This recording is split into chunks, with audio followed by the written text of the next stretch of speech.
What's up, friends? Welcome into a new week of Rock Chalk Sports here on ESPN Kansas City and KansasNation.com with Elijah Schmidt, assisted by Tyler Brewer and Trey Myers and Dan Courtwright. I am Sean Kellerman. Thanks for joining us for another week here as we are in the off season, of course, for all the big stuff that's going to be here before we know it, but a lot of good going on right now in the world of sports. Really exciting regarding the World Cup, as on Saturday night, Algeria, they punched their ticket to the round of 32. 1, 2, 3. Viva l'Algérie. Okay, you were there. I was. You were there. I want to hear about that. I was there in person. Yeah, pretty electric atmosphere. It was incredible. Oh, my gosh. One word. Yeah, electric. Electric. All right, so good. Choice. Yeah, we're going to talk World Cup. A little cup check for you here at some point. But no, excited to be on air with you guys and have another fun week here on Rock Chalk Sports. Going to talk about Dan's experience over at Arrowhead. We felt good about USA's chances, of course, as soon as they went out and destroyed Paraguay in their first game in group play, and then they picked up a nice win as well, game 2, and that clinched it to where they didn't have to beat Turkey, and they didn't last week. Ended up losing 3-2, but didn't matter. They still got to the round of 32.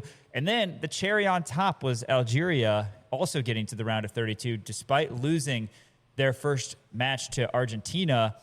It was a little shaky when Algeria took on Jordan and got down 1-0, but Algeria got 2 goals to get a much-needed win in their second game of group play, and then, of course, the draw on Saturday that you'll discuss. Really, really exciting and incredible support from Kansas City, particularly the Lawrence community. You've probably seen all over our socials on Kansas Nation, the cool signs, the atmosphere, just the love between an unlikely pair of Lawrence, Kansas, and the country of Algeria. Going to bring on Nick Springer from the Kansas City Sports Network to talk little World Cup, some Darryn Peterson stuff, and some Kansas football news as well. Nick joins us in studio every Monday. Talk a little Darryn Peterson after Nick comes in and gives his take, as, of course, that happened last week. I wasn't able to be here and give my take on that, but really exciting for DP being the highest drafted Jayhawk since Andrew Wiggins back in 2014. And Wiggins, of course, won Rookie of the Year with the Minnesota Timberwolves. So hopefully a similar first season for DP. Case of the Mondays, Dan, after that, what do we got? Yeah, case of the Mondays, you're in there. Nick Lofton is in there. San Francisco retirement homes also in there as well. Some news surrounding the NBA. Brendan Sorsby just continues to find his way back on these lists. Even the Canadians don't want him. So, yeah, a lot of good stuff. And then I have a really interesting story about a Goodwill find of the century that I wanted to talk about in Case of the Mondays. I'll get to it. If you've seen it, you probably know what it is. But a wild, wild story regarding a KU legend, Will Chamberlain. I like it. Yeah, Nick Lofton, he's probably struggling more than anybody. Yeah. The Royals in general, I mean, it's Case of the Mondays for me. You said I'm on here for some other reason, but my buddy Jaron is a big White Sox fan. And it's been so funny these past couple seasons because 2 years ago, they were the worst team in the history of Major League Baseball. Right. And the Royals have been cleaning their clock pretty consistently the past few seasons, but they go out and lose 22-1. Yeah. They lose 22-1 on Friday. Tyler Tolbert fires a scoreless 8th inning, and that was the first scoreless inning for the Royals since the second. 22-1, and then they lose on a walk-off 2-1 on Saturday. They did win yesterday, so there's that. But Nick Lofton, sort of a microcosm of the Royals season. Daniel Lynch giving him a fastball, I guess we'll say that. And they're on the same team, so stay tuned for that. Kansas football positional group breakdown. Dan, I know you covered some other spots on the offense and certainly the defense as well. So let's talk about specialists. Yeah, covered everything on the defense last week. Did some offensive positions last week as well. So we did everything in terms of the offense and defense. But, yeah, we got to talk about special teams, man, because special teams – again, I'm a big special teams advocate. Of course. Because it is just as important as everything else, because so often you see games where you lose by 2 points or 1 point or 3 point or whatever it is, or, field position is such a massive thing. And Kansas, they have a whole new list of guys who are here with their punters, with their kickers, with long snappers, and then there's going to be obviously some, second, third string guys who are going to be on the special teams as well. Talk a little bit about the returners too, and kind of who we think is going to be back there. We have somewhat of an idea, but we're not entirely sure exactly who's been solidified as those returners as well. But yeah, I think there's a lot of good to be, kind of optimistic about in terms of this Kansas special teams. Absolutely. So a lot to get to here. It's good to be back. Of course, I was up north of That's the right. border Yeah. last week. Before we talk Algeria, might push this in the next segment, a little pushback. But tell me about you. You spent an entire week up in the Great White North, yes, as they like to call it. Tell me, you went up there with your dad for a fishing trip? Is that yes, right? Yes. So I hadn't been in a while, but we go to. I actually brought a towel in my backpack today. There's like a towel representing Holly's Camps, which is the name of the lodge that we go to. Shout out to Holly's Camps. Maybe I'll display it at Who's some Holly? point. It is the family that runs it. Oh, okay. Yeah. It's last name Holly, Sure. not first name. Yeah, it's not just one lady named Holly running it. But yeah, I get you. No, it's great. We drove up. It's a drive. Felt shorter than the trip to Houston. That can't because be. we didn't That's have not to true. veer out of way a million times to go to Buc-ee's and then in and out. You got a problem with Buc-ee's? This is a regimented trip Right. that my dad goes on every year, and fortunately this year we were able to make it happen to where two of my brothers, Kevin and Andrew, were able to go up with me, and then a cousin and an uncle as well. So there were 6 of us going up there. We got in my brother's truck, and then we had a 4Runner, so kind of caravanned up there with 3 in each car. But we, on Monday, made the big trip, woke up at 4 a.m. Monday and drove all the way up. One of the weird traditions we have that is awesome and something everybody looks forward to, because this is a very much tradition trip. It started with like my grandfather, and so we do everything that they did back then. Generations of Kellermans have been going up to Canada for years. Pretty much. So the lunch on the way up is at a rest stop in Minnesota. It's funny because when you first drive up there, you are like, oh man, I'm flying through. Like, I'm already through Iowa. And then you get to Minnesota, and that is a long damn state. But we get to Minnesota, it's like, oh my God. And it's not exactly a straight shot either. Yeah. So we get to Minnesota, and we have fried chicken for lunch that my mom had fried the night prior. And she's been doing that every year. Some fried chicken, some bread and butter. I mean, so good. That's good, and man. then, a couple beers, couple grape sodas, whatever floats your boat. But then we got up to the motel. We stayed the first night at this motel, and after crossing the border. And when you cross the border, you got to answer all the right questions. So they'll say, hey, how much booze are you bringing? Are you bringing any tobacco? What are you doing up here? All that sort of stuff. And then it's funny because then when we come back, it's like a 2-second process of like, well, you guys coming back? It's like, okay, bye. Yeah. You can vacate our country. Right. But get the hell out. Yeah. So anyway, and then, we stayed the first night, and the first night's always fun, the first night of vacation, atmosphere. But it was cool because in the motel, we could watch the Algeria-Jordan game. Oh, that's awesome. So, and I was trying to fill my brothers, and they live in the Kansas City area, but I'm trying to fill them in on how the relationship of Lawrence and Algeria has grown to be what it is. So I was like bummed when Jordan scored, and then, it was exciting, of course, when Algeria came back and won. But the next morning, we fly out. They pick us up, and we fly on one of these tiny little airplanes, which is like a little crop duster kind of thing. Oh, just tiny, that's awesome. 6-seater. So they load up all of our baggage and all of our beer and everything, and they fly us to one of those water airplanes. They fly us to the lodge, and then we've got That's so cool. We fish in the afternoon, and then we have 4 days, full days of fishing. You fish 8 to 5 every day. You stop at noon. So we had 3 boats, 2 guys on each boat. You stop on 2 guys, 2 guys, 1 guide. Yeah, on each boat, and you stop on a different shore because it's actually a river that we're on, but they have the camp has these designated spots that are shore launch spots, and you meet up with everybody at noon each day, and it's fun because then the 6 of you are all together compared to fishing with just one guy. Are there more groups with you too? Or is it just you guys? It's just us 90% of the time. That's cool. One day there was a 2-top with us who I don't really know why, but they ended up joining us for shore launch. But the guides are amazing, and it's so cool because you learn about these people from Canada, and the guides that we had were from this town called Old Fort Bay, Canada, population 256. Good town name, too. Yeah, Old Fort Bay. It is like the easternmost part of Canada, like on the Atlantic Ocean. So Canada's big. Sure. And, it's got all the... But you're somewhere in the middle. Yeah, right? we're in Ontario. Sure. So we just go through Minnesota. We're in Ontario, which is pretty much, the middle. Yeah. Middle south, whatever. But Old Fort Bay. Old Fort Bay. So I was like so intrigued by this because I'm like, there's 250 people, and 4 people here are from this town. Right. So I've met a good amount of the population. Yeah. But it's just it's fun learning. And my wife has rubbed off on me a little bit because she is a Spanish teacher and she's gone to a lot of Spanish-speaking countries and third world countries, and you learn more about other cultures and traditions and that sort of thing. Sure. And for me, that's kind of what Canada's turned into because. I love traditions of hockey and beer drinking. Pretty much, yeah, and being cold. But these guys who were about our age, two of our guys, one's 31 and one's 28, sure. And so they're about my age, not your age, because you're right. Yeah. You're a little tyke. They were talking about how they weren't big sports fans or anything. So like we weren't sport because you look and it's like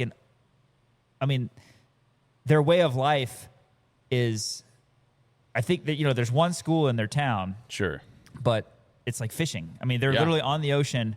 There's nothing else going on there. Sure. Like they grew up and they don't even like watch hockey or curling or anything. I don't know. They're just fishing all day. They're just fishing, and 250 people kind of away from everything is crazy. And it takes them. If you look on a map, I googled this as well, from far east Canada where they were to where we were fishing. It's like 1,000 miles as the crow flies. Oh my gosh! But to drive there, because of how small the town is and the different routes, it's like 3,000 miles to the route they have to take. So that's New York to LA.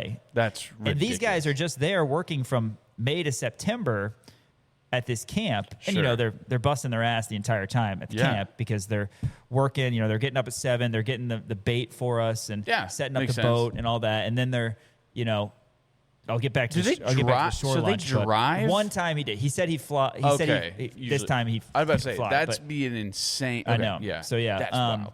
But it was interesting because they were our guides, and then the 2 housekeepers who were at the lodge serving us our breakfast and dinner and cleaning up, and then they would like go to the cabins and make all the beds and stuff.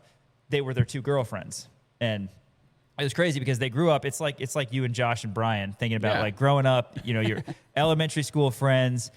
One of them had been there 4 years, and the other one, who knew that dude for his whole life, just got up there 2 weeks ago. Oh wow! Because nice.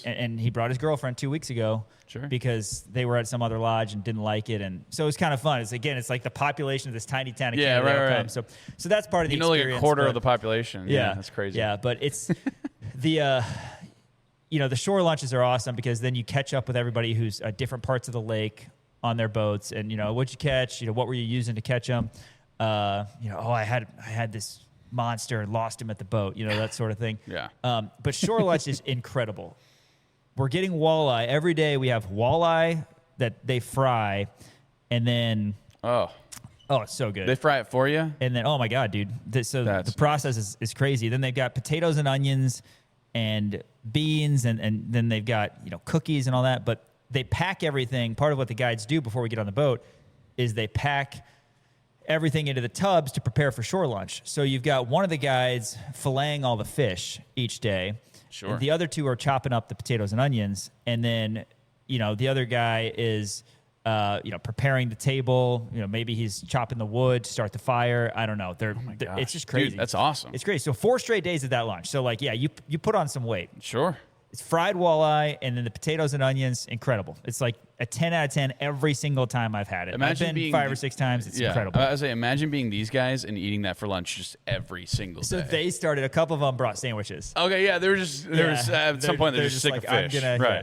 They're just like, not even sick of fish, just like, I'm going to die if I keep eating this every day. Yeah, but sure. I mean, they have these huge jugs of oil that they fry. And it's cool. Awesome. You can do it for 4 days and still be alive after. Sure. After a while, you're up there pushing like 350 pounds. Just like, oh god, that's clogging your arteries. I'm sure.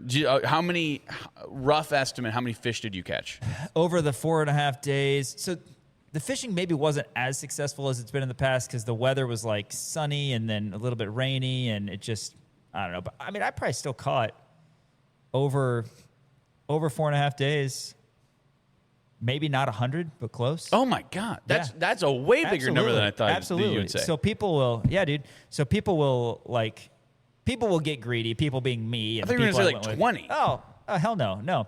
No, you That's wild. have 9 sessions, so 4.5 days, 9 sessions of fishing. I mean, I didn't have a session where I caught fewer than, 4 fish, and I had some where I caught 15. That's wild.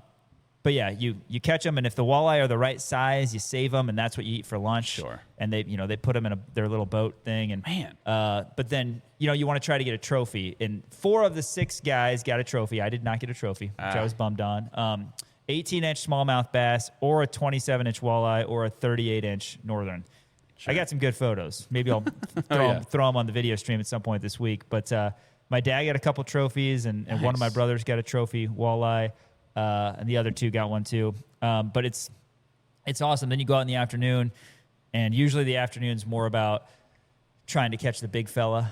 Sure. But it's fun. You're casting and like the Moby Dick. Yeah. Like Yeah. You want your trophy. So good. And you try all your lures and stuff. Then you go back and that shower hits different. Oh, I'm sure. Dude, I mean, you've got minnow guts all over you. You've been touching fish all day. Was it hot? Sometimes it was weird weather. It was because it was supposed to be like 75 and sunny the whole time, but it was sunny in the morning, and then we got a decent amount of rain, which sometimes is nice if it's just sprinkling on I bet you. it's not humid though. Yeah, no. Like that's nice. Yeah. Probably feels like really a little nice. like Colorado where it's like kind of a dry heat. For sure. But my dad's done it a million times. Like, we're all prepared. We got waterproof shoes, and you got your rain jacket and rain pants. So you're not miserable by any stretch because you're prepared and it's just raining. But then when you get back to the cabin, it's like, oh my God, like this shower is going to feel awesome. Because you just smell like fish and beer and, smoke, and it's crazy. But yeah, it's like every morning at 7 a.m. the bell rings for breakfast. 6 p.m. the bell rings for dinner. So I like the 5 o'clock to 6 o'clock because you get back off the boat 5 o'clock. You have like a little cocktail hour, and you talk about how the guides did. You talk about stories. Sure. Like my mom had this pillow that I remember. She does cross stitch, and she had this pillow that always comes to mind, which is early to bed, early to rise, fish all day, make up lies. Because that's what you do. Because you're telling some BS story of, I had this monster on, At the end of the day, you catch fish this big. At the end of the day, you're out to here. Yeah. So no, it's great. Classic. But it's fun, and then you go have dinner, and then from 6 to 8, my brothers have little kids like I do, and from 6 to 8, it's a lot of like digesting your dinner. Maybe hydrating a little bit, FaceTiming your family over here. Sure, people are showering. And then at 8, we play poker with like nickels, dimes, and quarters. And that's awesome, man. With some different, like we got 8 or 10 different poker games we play that are so fun. So no, it's a blast. And then yesterday's all about getting on the little plane early in the morning after breakfast. Sure. Flying back to your car and then just busting it. What time did you get back last night? Last night, I got back. I pulled into my driveway at like 11:55, and I probably was asleep by 1:30. Oh, man. So, yeah. That's not terrible. Yeah. How long is the drive? So we got in our car at about 8:30, and then drove to Kansas City, and we were in Kansas City by 11. So that's 14 and a half. It took about 15 on the way up because you have some longer. Sure, because you didn't stop at Buc-ee's anywhere. Didn't veer off to Buc-ee's. Didn't veer off to. So that's about what it was to Conroe, Texas. Yeah, it was. Okay, that makes sense. No, it's so fun though because Conroe, like, we didn't know what we were doing. No, because we were like, where's it? Trying to get to a Buc-ee's or whatever. Yeah. But this Canadian trip is like, this is where we stop every time. You've been on this trip, dozens of times. Yeah. But no, they treat us great. Kettle Falls Lodge, like I said, by Holly's Camps, and you're going to catch fish, so you're having a blast. And I got to fish a day with my dad and with each of my brothers, and we argued over what's an appropriate amount of beer. Ooh. Because I want your thoughts on this. Okay. So, and this is important because you can only take. I don't want to say you can only take so much beer, but if you take too much beer, you want to take your own beer because it costs a lot to buy it at the lodge. Sure, makes sense. You don't necessarily want to bring any back, right? Because you want to, take an appropriate amount. You don't want to have to fly back beer on those little planes. Right. But that's the thing is you don't want to be over the weight room. Over the weight limit on the little plane is the concern, which is why you're not like, let's just take however much we want, because then they charge you if you're over the weight limit. But you're on a boat from 8 to 5. Plus you have lunch in there for about an hour and a half. Okay. Are you drinking during lunch? Yes. Okay, yeah. Yes. That's like probably maybe one of the bulk days. Sure. But 8 to noon, you're fishing. What do you think is an appropriate amount of beer for you to drink from 8 to noon? So it's morning time. Yeah. So you're warming up just a little bit. I say 6.5. That's pretty good. Is that a good number? In the morning? I mean, that's pretty high. You think so? Only because... Oh, maybe I have a problem. I think... only because you can't take all the beer that you want. Right. And you know you're going to drink with everybody at lunch. Sure, and then afternoon, So here's how I look at it. Thinking, if you try, you can only have, you can only have 2 or 3 beers in the morning. Like 2 or 3 beers in the morning, it is what it is. Because you're fishing and you're like, true. All right, I should probably have a water before the beer starts, whatever. Sure. At lunch. Well, and also it's a marathon, not a race. Exactly. So right. Exactly. You're easing into it. So maybe 6.5 is you probably like 4 maybe. So 2 or 3 I think is a semi-appropriate. Also it depends who you're with too. Well, yeah, sure. Like if it's one of my brothers and me, it's like, well, yeah, I mean, 4 or 5 in the morning. You get to lunch and it's an hour and a half. You're just standing around talking. I mean, you're going to have at least 3 there. Yeah, of course. So we'll say 3 in the morning and then 3 at lunch. So then you're at 6. Okay, and this is before you've even started drinking. So you put down 6 beers. You put down 6 beers. 6 beers before you started before you've drinking. even started drinking. Right. So then you get to the afternoon and you're on a boat from 1:30 to 5. Yeah. I mean, then you're getting really close to drinking time. Sure. So it depends who you're with, but you're not having fewer than 4 in the afternoon. Sure. So then you're at 10. So then it's like, okay, well, I mean, 10 beers on a boat, but that's like having to be cognizant of how much that you're drinking because you only brought so much. So how many beers did you bring? We took for for a day. How many beers did you bring? Total as a group? No, just you. So it depends. I think when I was with Kevin, I drank 10 on the boat. I think when I was with Andrew, I drank 11 on the boat. Sure. Because again, it's a marathon. You got 8 to 5. But you do have to at 5 o'clock kind of transition away from beer because and go to liquor. Yes. Oh God. Exactly. I was kidding. Because no. I mean, you can mix in a soda and a water, but for poker you can't really have beer because then you get back at 5. If you keep drinking beer, then all your beer's going to be gone. And you need the beer for the boat. Sure. I see what you're saying. So if you could take however much beer you wanted, then it'd be fine. But it's like you kind of need to prioritize the boat for the beer. Right. So, which is fine. So like we had, people dabbled with gin or scotch or whatever. But that's what I'm saying. Like when we had like a meeting before we went and all that. And I'm thinking just like I'm thinking now. I'm like, well, yeah, I mean, 10 beers a guy a day on a boat is not ridiculous because you're having 3 at lunch. Sure. You're having at least 2 in the morning just because you're fishing on a boat. Was your dad having like 10 too? No, Dad's not a huge beer guy, but he probably had 3. He's a Scotch guy, right? Yeah, he probably had 3 on the boat. He likes a nice cold beer on a boat. Sure. Who doesn't? But like Andrew, Kevin, my brothers and I mean, we just shag beers. And that's the thing is once you you're not going to open a beer and then go to a water right after that. Like cuz you know what happens after you open a beer? You know what you're going to open after that? Another beer. Yes. Right. So that's why the mornings go a little bit slower cuz it's like, all right, let's hydrate. We care about our liver. Of course. Obviously. Yeah. Let's get maybe some caffeine, a couple waters in us. See, that's crazy that you went from beer all day to liquor at night. I mean, the old adage is beer before liquor. Never been sicker. Trust me, it's a smooth transition. Okay. See, that's the thing about being a veteran. Sure. Is you got a way of doing it. So, but yeah, I mean, you get back and maybe before you make a cocktail, you have a water and hydrate and all that. But you're also eating an ungodly amount of food. Right. So that's a factor too. Well, the fried food probably soaks it up a little bit Absolutely. too. So Absolutely. So I'll buy that. Yeah. So, but it's nice because the lodge, they take care of us for the breakfast and the dinner, which were very healthy, by the way. Eggs, and we had vegetables at pretty much every meal.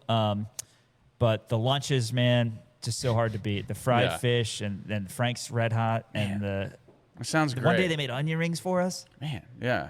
So good. That's awesome. So yeah. it's like a Long John Silver's almost. Oh my God. Yeah. Pretty much the exact same thing, right? Yeah, pretty much the exact same thing. Yeah. Well, I'm glad you had fun, man. Yeah, it sounds like a blast. Was it fun on the show last week?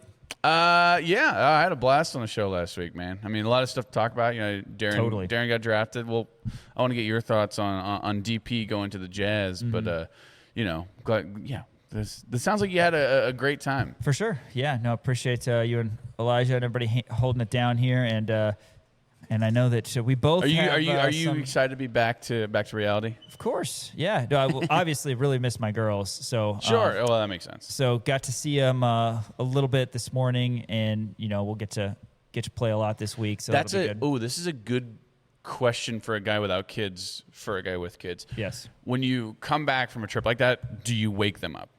That's a very good question. Very good question. I opted not to because Ava likes her sleep a lot. Makes sense. But I did think about going in there, but I'm like, I'm not gonna. But I did talk about the trip for like an hour with Caitlin when I got back, just because I had so much to tell her. Sure. And I was so excited. And you know, so we were up late talking. That's part of why I didn't go to bed probably as appropriately early as I could. But yeah, that makes sense. But no, got a good hug from Ava this morning and saw Claire too. So nice. But it's hard. I mean, it's hard leaving the girls, but it's one of those things where I'm so glad I did it.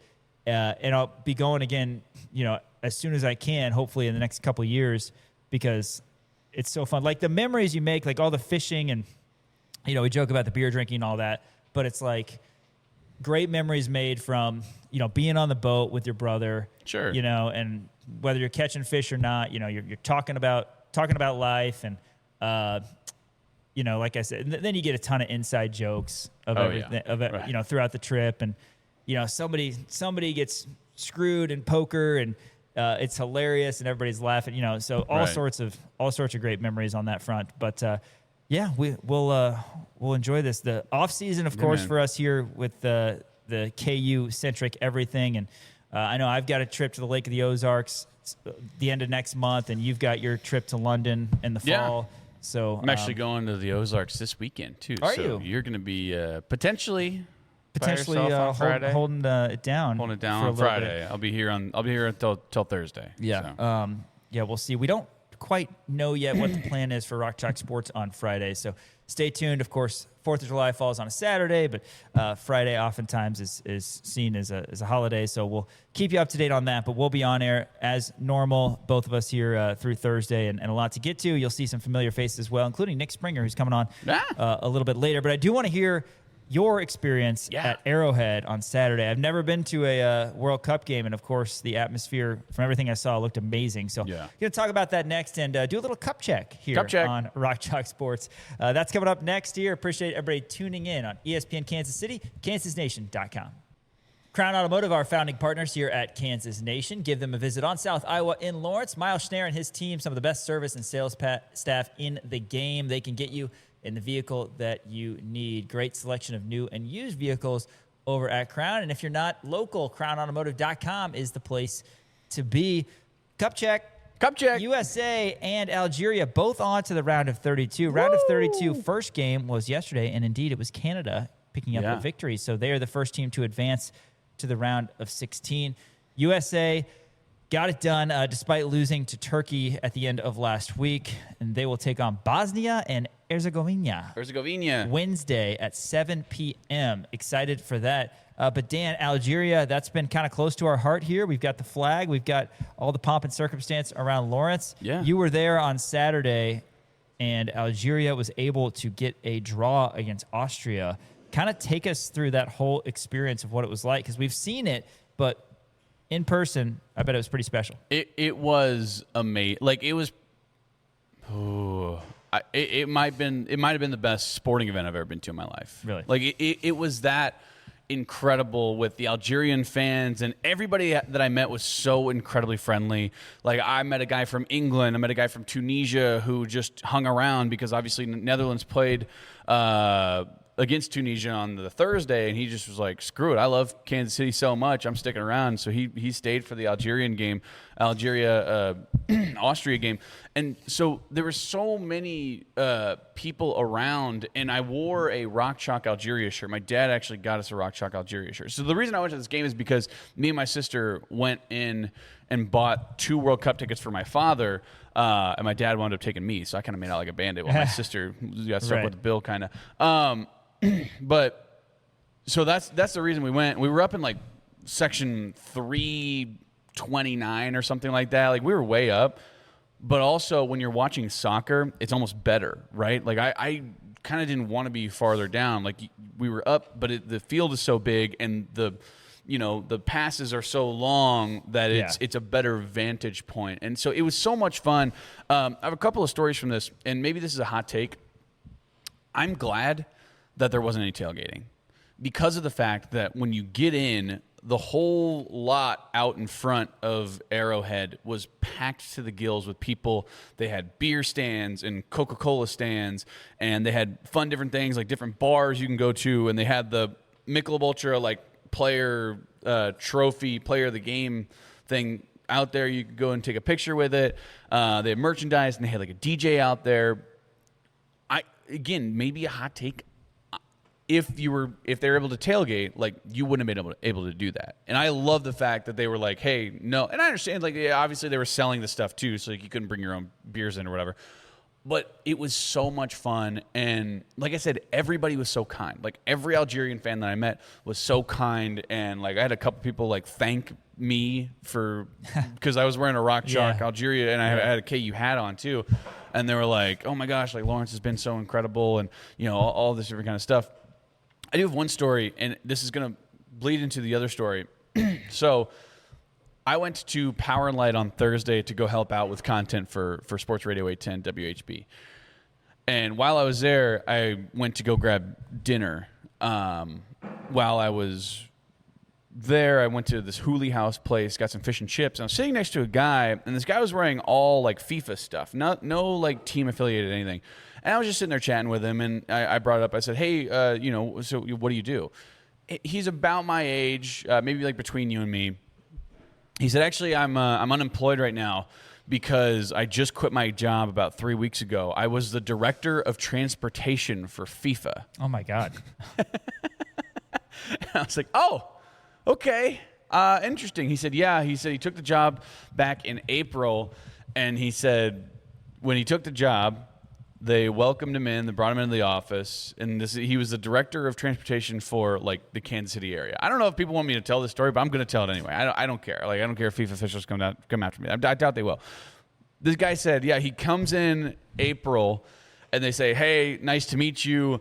We're way behind, and you need to fix everything. Huh. And like he was telling me how they didn't have permits to have the parking lots for like Oak Park Mall and like Graceway Church and all these different places. Like they didn't have essentially permission to have their shuttles take these people to the stadium, even though they had already announced that they were having shuttles taking people. And so he said the whole thing was a disaster. This is his first real job that he's like had to do something like this. He said it was so bad and so stressful. He was working like 15 hours a day that he just had to quit. Mm-hmm. Like 3 days before the World Cup started. Oh, God. And so they had somebody doing this job, and then they wound up quitting 3 days beforehand. And this guy was like, he looked like he was still stressed out about it. Yeah. Even though he's been unemployed for the last 3 weeks or whatever. He said he still looked like he was incredibly stressed out just from doing that job. So they didn't have anybody. And I'll tell you this right now, it was kind of a pain to get back onto the buses. Now, getting on the buses to go to the stadium, relatively seamless. We parked at the Graceway Church. There was people, telling us where to go, and so we just walked all the way around and just immediately got on a bus, got to the stadium around 6:30, right? So we had about 2.5 hours to kind of bounce around, hit a bunch of different, of the beer carts and meet some different people, and there was a lot of fun stuff to do. Like they had like a messy challenge and different things like that. That was seamless. After the game was the big, like, oh no, this really? is really, really bad. Yeah. So the game gets over around, probably 11:30, 11:20-ish, somewhere around there. There's a madding crowd of people going towards this one area, and it just comes to an absolute standstill. And we saw thousands. That's a nightmare. It was horrible. Thousands of people just standing in this parking lot trying to bottleneck their way through this little tunnel to go over to where the buses were. And me and my dad were just standing there for probably 10 minutes, no movement whatsoever. I'm like, what's going on? And so we make our way out of the crowd and look, and there's a gate that people can't get through. And people are just stuck there like cattle. And so we had to go all the way around, probably about 150, 200 yards back to go through this gate. It took us, I'm not even kidding, over an hour to get probably 250 yards to go to get on one of these buses. It was the most unbelievably, it was organized in the sense of they had different lanes set up for people and where you needed to go.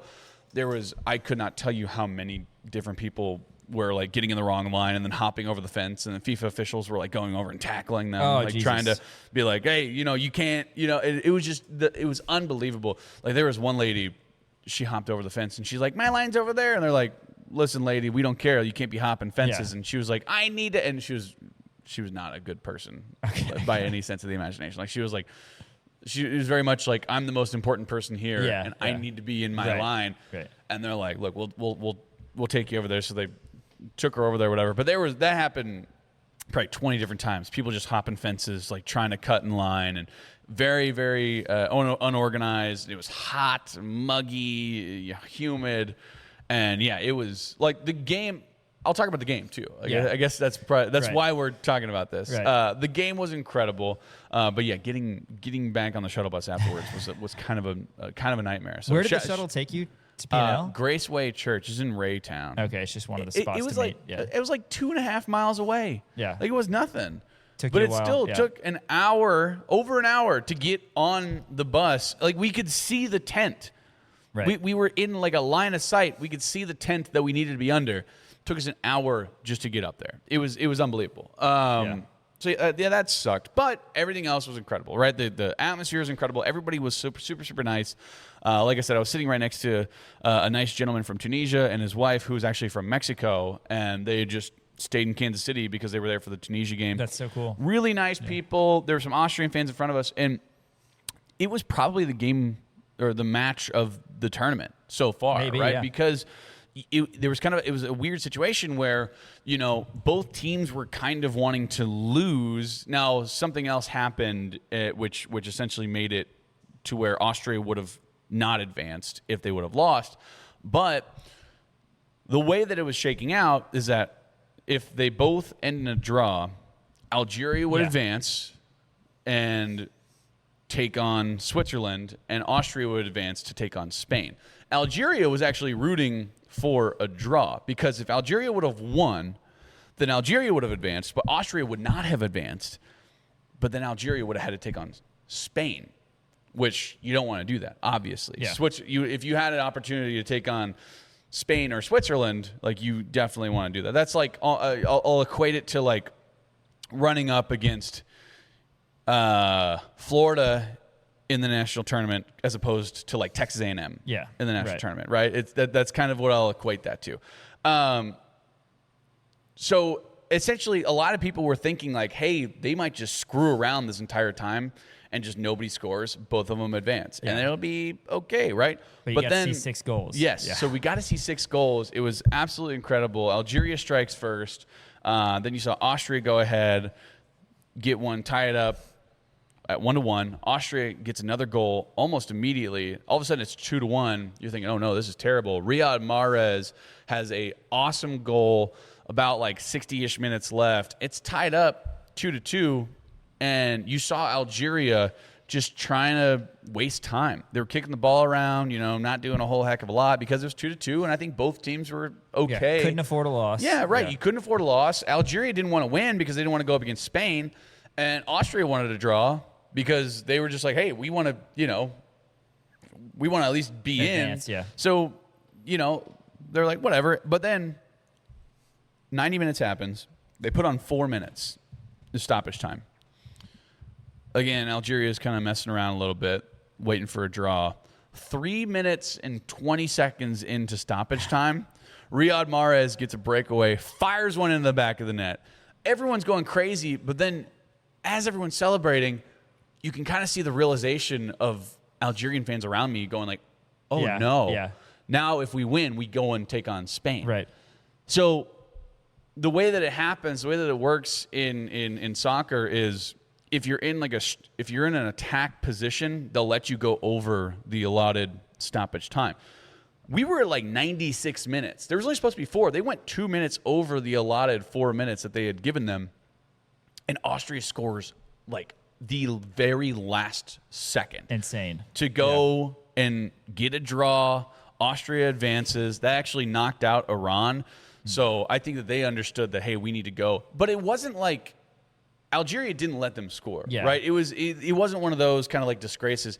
But it's interesting, though, and I had heard about this. So apparently there was this thing back in the 80s called the Disgrace of Gihon, or Gihon, I believe is what it was called, where Algeria was able to advance if Austria or West Germany didn't end in a draw, right? So Austria is playing against West Germany. The only way Algeria didn't advance is if it ended in a draw. But if it ended in a draw, then both West Germany and Austria would advance.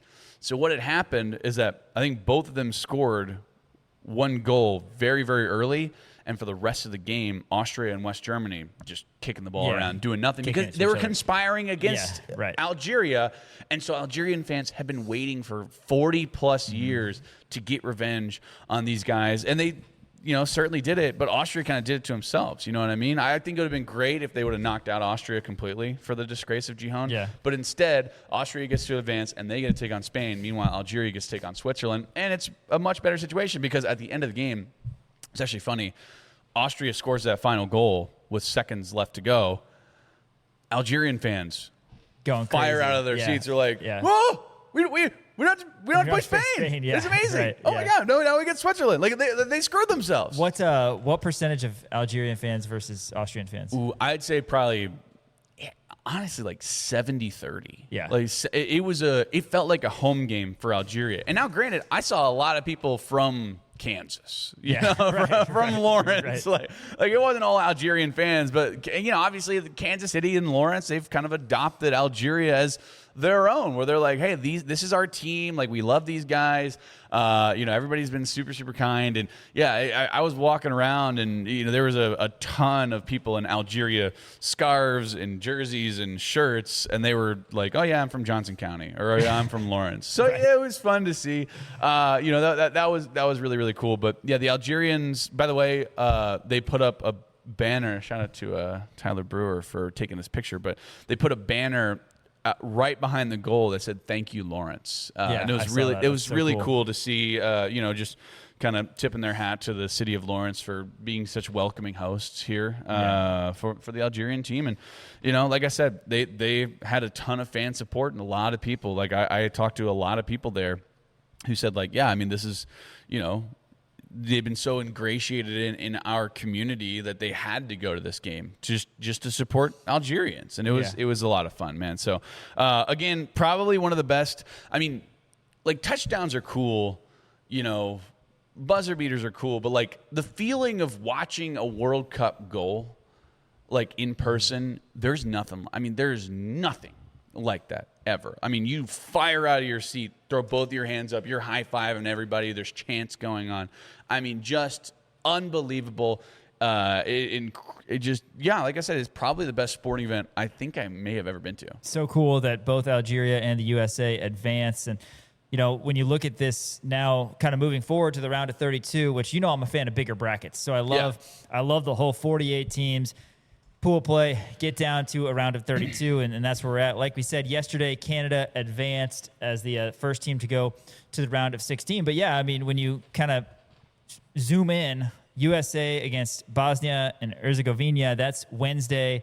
at, I believe, 8 o'clock Eastern time, so 7 o'clock our time. And then on the other side of the bracket, as we are on an absolute collision course, USA and Algeria for the World Cup. Algeria and Switzerland, that's Thursday night at 10 p.m., so that's really cool. And again, like you said, they get Switzerland, who's a good team, but they're not viewed in the same light as Spain, who will take on Austria also on Thursday. I mean, you look at this from a USA perspective, and yeah, you feel great about your chances against Bosnia, and then after that, you get the winner of Belgium and Senegal. If USA is able to pick up 2 victories, which is doable, these are good teams they're facing, but then you're in the round of 8, then you got to probably get past Spain if Spain advances. That, would lead to a different conversation maybe, but what a success it would be for the USA even getting to the round of 8. Yeah. And then on the flip side, Algeria, again, as we zoom in on them as well, they get Switzerland, and the winner of that will take on the winner of Colombia and Ghana, who are big stories of this cup in their own right. So really exciting. But again, you like the odds against both of those, right? Well, where, as opposed to Austria. Did what they had to do, beating Paraguay and Australia, and putting themselves in a really good position from a seeding standpoint in the 38. But yeah, this is another big week for the World Cup, and that sounds like a pretty sweet experience that you got to get over at Arrowhead. Oh yeah, and it's not the last game at Arrowhead either, so we'll get you up to date. Trying to get a special guest on later this week who has been at every game at Arrowhead so far, and I won't spoil that yet, but hopefully we can get that going and talk about the World Cup. And this is honestly a dream scenario for us and for everybody in the Lawrence community, because USA is doing awesome. Algeria, they survived losing to Argentina, the Messi hat trick game, beat Jordan. Then they play Austria to a draw, and now they get to advance also. So now we get another week of kind of cheering for our home country, but also this brother country that we've come to have in Algeria. So it's been an absolute blast, and we're going to continue breaking that down as the weeks go on. The final day of the World Cup is July 19th, so a lot of fun between now and then. Hey, after this, we're going to be joined by Nick Springer from the Kansas City Sports Network, get his take on a lot of things that are going on right now in the world of sports. Stick around a little bit later. We'll talk more Darryn Peterson. We'll have our Case of the Monday segment, plus some KU football talk a little bit later as well. That's all coming up on Rock Chalk Sports, ESPN Kansas City, kansasnation.com. With Jayhawk Checking from Central Bank, Jayhawk fans can carry their pride wherever they go with the official Jayhawk debit card, a simple way to show school spirit every day. Central Bank is proud to support the traditions and communities that bring people together. As the proud community banking partner of the University of Kansas, Central Bank is committed to serving Jayhawk fans with banking options designed for real life, on campus, at work, and everywhere in between. Learn more about Jayhawk Checking and the exclusive debit card at jayhawkchecking.com. Jayhawkchecking.com. The proud community banking partner of the University of Kansas is Central Bank, member FDIC. Let's bring on Nick Springer, from the Kansas City Sports Network. Nick, thanks for coming in studio again, as you do every Monday. World Cup talk. We just were discussing Dan's experience on Saturday over at Arrowhead, but how awesome is it? USA and Algeria both advancing to the round of 32, and Kansas City kind of getting an experience that they really haven't had before. Yeah, it's been incredible, obviously, with what Lawrence has done for Algeria, and I love that their nickname is the Desert Foxes, by the way. I think that's so sick. So, well, I didn't even know that. Yeah, they call themselves the Desert Foxes. Oh, that's awesome. Sick. It's been incredible. Obviously, Algerian fans have been amazing coming to Lawrence, and I think the love affair has been mutual on both parties. I think the people of Lawrence have completely embraced them. It's been a ton of fun, and obviously it kind of culminated in Saturday night's game at Arrowhead, where there was a ton of Algerian fans there. Obviously, I mean, Dan, you can attest to that. You were there. Oh yeah. I actually was at the Kansas City Fan Festival Saturday night during the game, and there was a lot of fans there too as well, which was a really cool experience. I think it's been truly incredible. And you look at a lot of the numbers, like I've seen different stats of like viewership numbers, and I mean, Kansas City is pretty much at or near the top of all of those, despite the fact that people would consider Kansas City to be a small market. Clearly people here are very passionate about the U.S., about the World Cup, just in general, and really embracing it. You think about what the Netherlands did with their Orange Parade thing. Oh, yeah. So obviously for us here in Lawrence, the connections with Algeria, but just generally I think it's been really pretty special to see what Kansas City has been able to offer to other countries. I saw a tweet earlier that said that there's, I think, 157 different countries. People from 157 different countries have come to the fan festival in Kansas City. That's awesome. I was there. I was there 2 weekends ago as well for when Ecuador was playing. And, dude, there was like 10,000 Ecuador fans. Oh, really? Ecuador fans That's completely great. took over the entirety of like downtown Kansas City. It was crazy. Man. That was so- a 0-0 draw, too. Yeah, Ecuador, With it, I Curacao. think they're playing Curacao. Yeah. So Ecuador fans were everywhere at the fan festival. That's awesome. There's been, when Mexico's had games, there's been Mexican, so it's just been really cool. And I think, one of the things that I've thought about with the World Cup being in the U.S. is that I think it's allowed even people like even Americans to sort of reconnect with the cities that they live in. This is the strongest I've ever felt about Lawrence and Kansas City, and by an extension of that, being close to Lawrence, just because of the fact that you see people that have never been here before from all over the world come over, and they're passionate and they're excited, and they are, experiencing it. For some of them, it's for the first time, obviously, or Kansas City for the first time, and they love it, and it's like, man, this is a pretty cool place to be. Yeah. So it's been cool. And then obviously Algeria advanced, which was great as well, and they dodged Spain, which is pretty cool.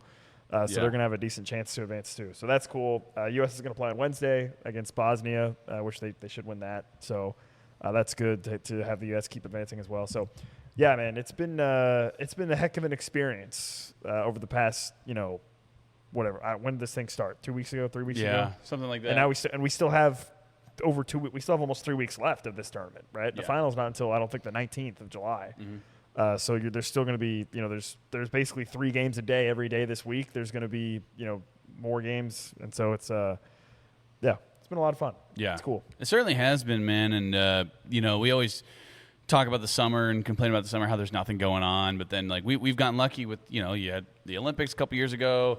See, I take exception to that because there is one thing that happens every July. The basketball tournament. The basketball tournament? Nope, even better. The MLB All-Star game. Nope, even better than that. Oh, God. The Tour de France, baby. Come on. Oh, my God. Oui.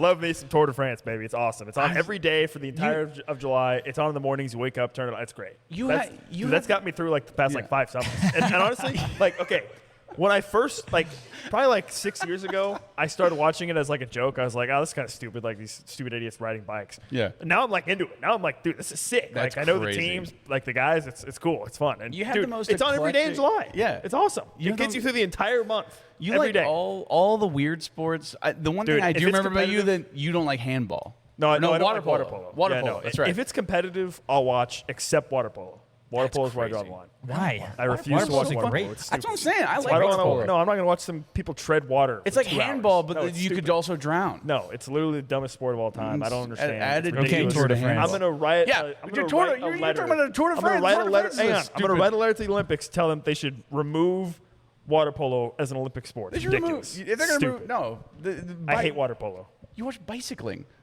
You watch video games. Yeah, dude, esports are sick. Esports are awesome. I love esports too. Just Yeah, play it's the cool. video game. Yeah, no, esports are cool. Yeah, Tour de France every summer gets me through July. It's great. I cannot believe this. Because, like you said, in July, there's nothing going on. Except literally every day, there's dudes riding bikes for 4 hours, and it's fun. Yeah, that can't be fun. I remember No, it's I would fun. watch highlights of it. They were like a 30-second thing on like SportsCenter growing up of the Tour de France. And even then, I'd be like, No, I'm going to switch it over to SpongeBob. No, I'm into it now. Good for I'm you. into it. You It's know awesome. what? Everybo's got their thing. Every morning, You know just what? wake up, and it's on. It's great. You got your Tour de France. I've got my water polo.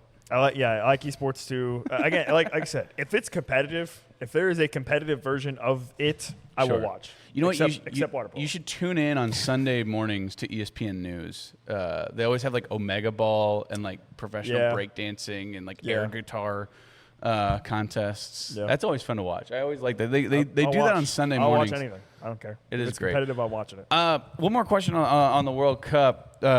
If I were a gambling man, which I am, who's your dark horse to win it all? I guess like just who's the smart money to that? I mean, do you think the U.S. has what it takes? I'm not gonna claim to be a soccer expert. Sure. I wouldn't say that I follow the sport Neither am I. particularly closely. So outside of like the main teams, I'm not really sure. Sure. To be All right. honest. I mean, I don't. I mean, The question is, I should think I put money on the U.S.? Oh well, you can. Okay. Yeah. I mean, I don't. I don't think the U.S. is going to win the whole tournament if that's what you're asking. Sure. But they have a very good chance against Bosnia to go to the round of 16, and at that point, who knows? I mean, they're obviously going to have the huge advantage in terms of playing on their home soil. By the way, I don't know if you guys know this or not, but so Canada actually played yesterday, right? Mm-hmm. Canada, their knockout games are not in Canada. They made them play in the U.S. Oh, that's crazy. Yeah. I actually U.S. think gets to play in U.S., Mexico gets to play in Mexico. They said Canada, nope, you're coming down to the States. You're gonna play here. Wild. You don't get Canadian home soil. I think that's kind of stupid. Maple syrup. Right. I don't know. Whatever. I was there yesterday. Yeah, you were. He was in Canada. He was in Canada. Were you really? last week. You were in Canada yesterday? I was in Canada yesterday. And then you got back here today. Yeah. Just for this segment. For the World Cup. Just for this segment. Wow, yeah. that's crazy. I'm heading back after you leave. Yeah. I'm leaving when you leave. That is dedication. Turn around 20 hours. That's dedication to his craft right there. Right. Yeah. Come back for one segment. Yeah. It's been a blast tracking the World Cup, and like you said, July 19th is going to be the final game of it, and we're hoping that it's a collision course of the Algerians and the Americans. That'd be so much fun. That'd be crazy. That'd be great. That would be insane. Yeah. Which, by the way, no. so the Kansas City's gonna have a game in the round of 32. I think what Thursday? I think. Is it Sounds Thursday or right. Friday? Is it the Ghana game? Yeah, it's Ghana and Colombia. Yeah.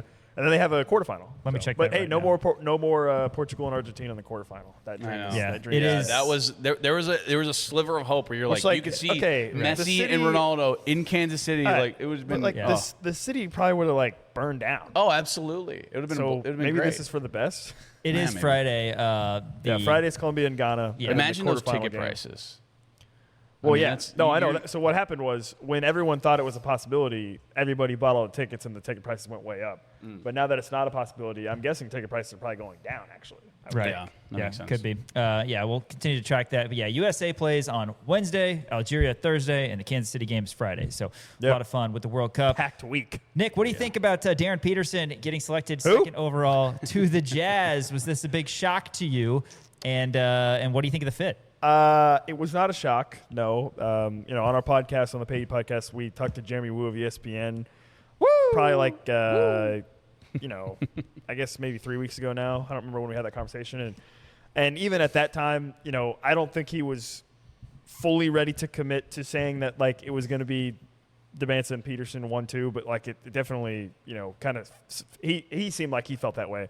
And that ended up being the case. Then there was the report that Darryn Peterson didn't work out with the Jazz because he thought he was going to go number one. And whatever. The point is, it was going to be one of those two guys, obviously, at that point. And the Wizards went with Debanza. That left the Jazz to take Darryn Peterson. So I think it's good for him, obviously. Honestly, the biggest thing that stood out to me about the whole process was Darryn Peterson gave what I thought were some very interesting quotes after he got drafted, talking about his appreciation for Kansas and his appreciation for his time at KU. And I think he even himself stated it was a great year. Yeah. I don't think anybody else would have said that it was a great year when you talk to Kansas fans. But clearly, despite the fact of the trials and tribulations that he dealt with over the course of his time at KU with, what he was dealing with, this, how serious it was, whatever, blah, blah, blah, all that stuff. It seems like he personally enjoyed his time, right? He personally enjoyed being at Kansas. He enjoyed Lawrence. He enjoyed being here, and even though it didn't go how probably he would have hoped or how KU fans would have hoped, obviously, it seemed like he was still very appreciative of KU fans. He said he would do it a million times over. Right, which I was surprised by that. Yeah. Like he did not have to say that. He did not have to, go that far in stating his appreciation for KU. So maybe he personally did feel that way, right? And I don't know if that will sway opinions of KU fans at all. The fact that, even though the season didn't go the way it went for him, that he still personally felt a very strong connection to KU in terms of his professional career. Because, I think there are a few blue bloods, mainly I guess probably like Duke and KU, I think are probably the only two ones that come to my mind right off the top of my head, is that where, fans of those schools will attach to and follow players at the professional level. You think about a guy like Joel Embiid. KU fans love Joel Embiid. Or guys that have success at the professional level. So I guess for me, I'd be curious is if Darryn Peterson ends up achieving that level of success, like if he ends up, being an NBA All-Star, MVP, in the future, yeah. MVP caliber player potentially, like will KU fans feel that same affinity for him that they have felt for previous KU players that have had similar successes at the professional level? Time will tell, I guess, on that front. I think the fit at Utah is fine. I mean, DP played with the ball in his hands all the time at KU. It might help him to not have to play with the ball in his hands as much in Utah. I don't know. And so, well, if he would have gone to Washington, he would have. Right. I mean, he definitely wouldn't have had the ball in his hands. Right. It would have been Trae Young. Yeah. It would have been Trae Young. Yeah. So, I don't know. I'll be curious to follow his career. You know, I'm not a huge NBA guy. I don't watch a lot of NBA during the regular season. You know, I'm very much like, in the playoffs, I'll flip on a couple games here and there, watch the finals, you know, whatever. But, well, you got other things. You got to watch water polo. I'm not watching water polo. No, I'd rather watch like cricket or something. Fair. No offense to cricket. Cricket, it's crazy. I told you I'd watch anything. Yeah. By the way, there was some. I don't know if you guys even saw this earlier today. There was some news. Andrew Wiggins is also re-signing with the Heat. Yeah. So with a 3-year, $64 million. So more if we're talking KU NBA connection, there's some of that happened. Yeah. Well, and obviously Trey White's going to be with the Heat as well. Yeah, I was going to say, speaking of the Miami Heat, Trey White got signed to play in the Summer League. Now, granted, I mentioned this off air, and I mentioned this when I was talking about it too. Like, if you're a 6'7" wing trying to make a roster, the perfect situation is to go to Miami Heat because they just gave away the entire farm for Giannis. Yeah, they don't have a team right now. Makes sense for him. And then Melvin Council also got picked up by the New Orleans Pelicans too. Yeah. I mean, talk a little bit about those two guys. Maybe the realistic possibility for them to make an NBA roster. If you think they have what it takes. Well, obviously, KU fans know firsthand about Melvin Council's mentality. So for him, it's really just going to come down to his skill set. You know, can he perform at a high enough level to have an NBA team, you know, take a chance for him to be playing, right? Because he obviously has the right mentality for it. He's a great. Is there a particular animal that you would compare him to? You know, I was thinking about this actually. He does kind of remind me of a dog. Oh, seriously? Write that down. Write that down. That's good. Yeah, just to be clear, not dog food, dog. Oh, right, okay. Course. Yeah, of course. You don't want to be. Thanks for clearing that up. Yeah, that's a very thoughtful, original. So he's obviously got that part right. Like I think any NBA team, I think would probably love his mentality and his work ethic in the gym. That's apparent. You know, he also played 80,000 minutes a game at KU, so he clearly has durability as well. And then with Trey White, I guess it would come. I think for me with Trey White, it would just come down to can he reasonably match what he did shooting wise at KU for the first 25 games of the season. Because Trey White could profile as a perfect 3-and-D type player. Yeah. Right? I mean, he's a really really solid defender. It's just a matter of can he become a legit perimeter shooter? Because prior to KU, he never shot above 33% in his career. Mm-hmm. Then for the first 25-ish games, he's shooting over 40%. And then obviously he cratered at the end of the season, which really really hurt KU in the NCAA tournament.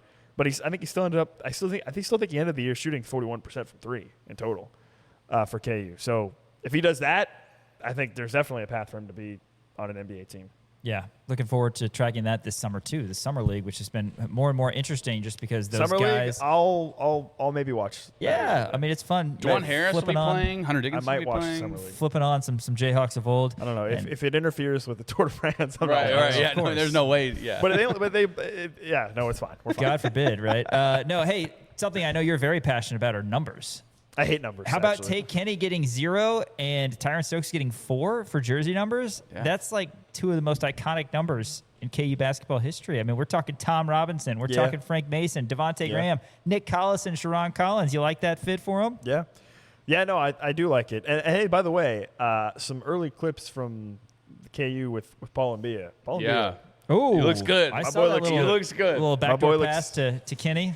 My boy looks good. I'm excited. He does look good. He looks like he's moving quicker, and I'm very excited about that. We're pumped for that. Yeah, so I did see the numbers. Off the top of my head, there was one guy that I was like, I hate that number for him, but I don't remember who it was now. So it seems like Atticus Richmond is going to be a fan favorite. I don't know why. I just feel like he's going to be because he's number 3. He has been compared to Mitch Lightfoot already. He's never going to play. I know he's not going to play, but he will. I think he will eventually play later in his career, right. He's got a little bit of Lightfoot in him. We'll have to wait and see. But question for you, because there's two guys on this roster. There's two guys on this roster who this refers to. I didn't get that joke. That's an inside joke. Okay. I don't know if we can talk about it on air. There's two guys that this refers to, and this has been happening for the last, 3 or 4 years, but I still hate it. The fact that you can get your jersey number over the number 5, where Cole Rosario is still number 7, you have Keanu Dawes at number 8, like, you had Noah Shelby and Rylan Griffin wearing 6. I mean, is it just something that I just need to get over? Am I overreacting to? No, I don't like it. I think you're missing the point. You're not supposed to go over 5 if you have like a double-digit number. Yeah, but you can. Like, no, I know you're not supposed to. Like you shouldn't wear like 17, 37 or 38. 37 is 37 might be the bad. That's got to be the worst. Or, 46 is pretty 18, bad. 18. Like 61. Like you can't wear any of those numbers. It's like an offensive guard. Like you shouldn't be wearing any of those numbers. But I don't have a problem with 6, 7, 8, 9. Yeah. As like just a single number. I don't like them at all. I don't know. Like I can't. I'm actually, this is the only thing I've ever agreed with you about ever, is that I don't necessarally love it. 7 is fine. Like, you know what would look cleaner 6 is than fine. 7 on Cole Rosario? No disrespect to Cole, friend of the show. 2. How about 2 for Cole Rosario? Well, like a 5? Is anybody wearing 2? Blyden's wearing 2. Okay, so not 2. Okay, well there you go. You can't wear 2. Can't wear 2. Fine. All right. Well, we'll divert from the numbers talk, but I don't like it. Yeah, 0 and 4. I like 6 that for Kenny and Stokes because 6 those through 9 are iconic. is fine, but you can't wear, like 16, 17, 18, 26. You can't wear any. You know what's a really terrible? I think I brought this up during the season too. 39. 39. Because that it should be illegal. Well, and that's like a third string safety number. Zach Clements wore 41 one year, and like that was pretty bad. Yeah. Like he 39 shots. Wasn't he like 22 and then he went to 41? He was 21 and then he went to 41. Awful. Yeah. 39 was talk about Monty. auraless. Yeah. No aura. I think he was 21 and then he was briefly not going to be on the team. Right. The year after. Somebody else swooped in, took 21. He was 21. He transferred. Well, he entered the portal. Yeah. Then he came back. Yeah. And then he was 41. Anyway. Zach Clements. That's right. Any thoughts on KU football special teams? Special teams. We're breaking that down a little bit later. But special teams, of course, last year was huge with Money Marjan and Tate Nagy, true freshman, returning punts. Manny Henderson got special teams player of the week, had a couple touchdowns back there. And KU was more solid last year than they have been. Definitely more so the first 9 games than the final 3 games. But what do you make of the new group this year? Well, Martin Connaughton, I think, is going to be pretty solid. He missed not very many kicks, I don't think, at Michigan State last year. I think he missed, 4 kicks? Yeah, nothing. He did miss an extra point, though. But I watched the video of him missing an extra point. It was a very windy day. Okay. So cut him some slack there, potentially. They've also got the Aussie kicker, or the Aussie punter, that I'm blanking on the name of. Yeah, Matthew Gill. Matthew Gill, yep. He was a great guy to talk to. Had a great conversation with him, which is good. KU's clearly got the Australian punter pipeline locked down, I would say, at this point. Kidding. When you look at what they've done in the past. When you talk about punt and kick returning, that's, I think, where the conversation gets most interesting, because you mentioned Tate Nagy last year. Well, now you brought in Dylan Edwards, who you would assume would become the guy. I know, you turn on the film of his one attempted punt return last year in Ireland where he got hurt and muffed it and kind of derailed the whole thing. But he still is your most explosive player. You'd probably want him on punt and kick returns. So what does that, what kind of role does that make for Tate Nagy? So I think that's where I'm most interested is how does KU use Dylan Edwards basically on kick and punt returns? Do they use him? How do they use him? And then, if he's going to be your bell cow, do you even want him doing that? He's not going to be the bell cow. Well, it'll be a 1A, 1B kind of thing, I guess. Okay. Is he going to be Yassin Willis? Well, I don't think there's going to be a bell cow. RBBC, Okay, 12 RBBC. apiece. Sure. 15 touches for Edwards, 12 for Willis. You just gave me a stroke when you said that. But RB yes. running back by commission. By committee. Okay. Or by committee. Okay. Yeah. Running back by committee. Thank you. Yeah. Well, 1A, 1B. Yeah, well, I mean, look at what Dylan Edwards. So I'd have to look. I remember I had this number when I was working with the running back room, doing like a preview earlier this summer.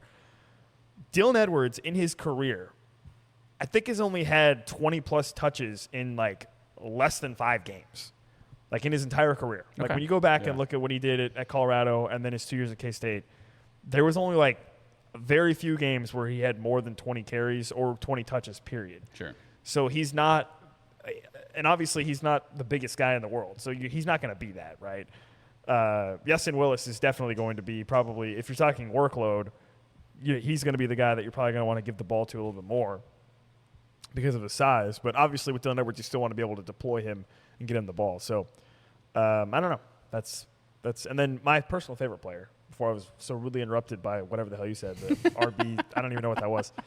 My personal favorite player, Reno Monteforte, my guy, long snapper. He is an interview. I'll say that much. He's a good. You know, we talked to him in April. You guys were there. Yeah, you were there. Yeah. He was incredible. Yeah. He was very insightful. We do need to special request him a couple times with the law firm. He's had an interesting football journey, you know, with what he's done in his career up to this point, and he's a guy that knows his role and is fully bought in, and so I think that's really exciting. And he's great to talk to. So I think the biggest question for special teams is going to be the punt and kick return, whether or not they use Dylan Edwards. I'm going to go ahead and assume at this point that Martin Connaughton is probably going to be not as good as Marjan was. Yeah. But I'm not expecting a huge drop-off there. And then never punt. So who cares about punts? Right. Yeah. That's always a good never punt. That's always a good my plan. Advice. Yeah. Never punt.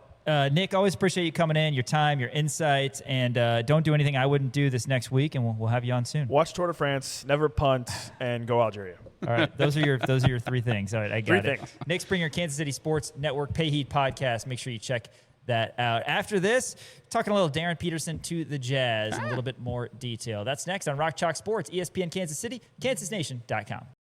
Sean Kellerman, Dan Courtwright back with you here, Rock Chalk Sports, kansasnation.com. Thanks as well to everybody listening on ESPN Kansas City, watching live on Facebook, live on YouTube. Really appreciate all the likes, comments, subscriptions. Everything helps us out a lot. Nick Springer joins us every Monday. Check him out as well, the Kansas City Sports Network. Dan, I'm going to give my thoughts on Darryn Peterson going number 2 to the Jazz. Please of course, do. Didn't have that opportunity last week, but initially I know that you really liked this fit.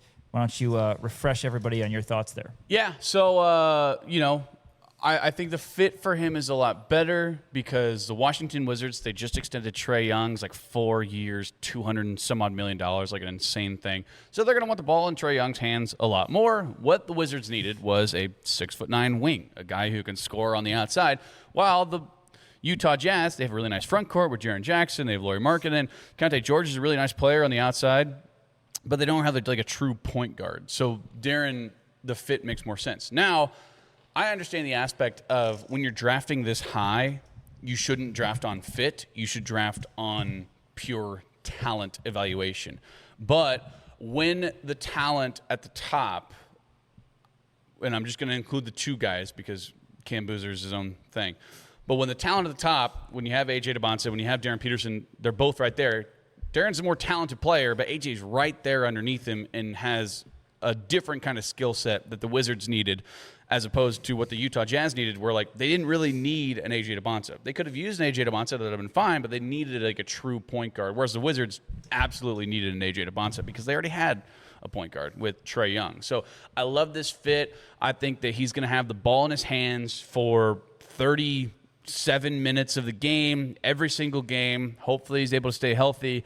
But yeah, I absolutely love the fit, and I'm interested to know your thoughts in terms of maybe some ceiling and floor stuff, and what you think Darren's going to do in the league. I do think, first off, kind of going off what you said, that he will be the primary point guard. He will have the ball in his hands the majority of the time. Jazz have a really nice roster.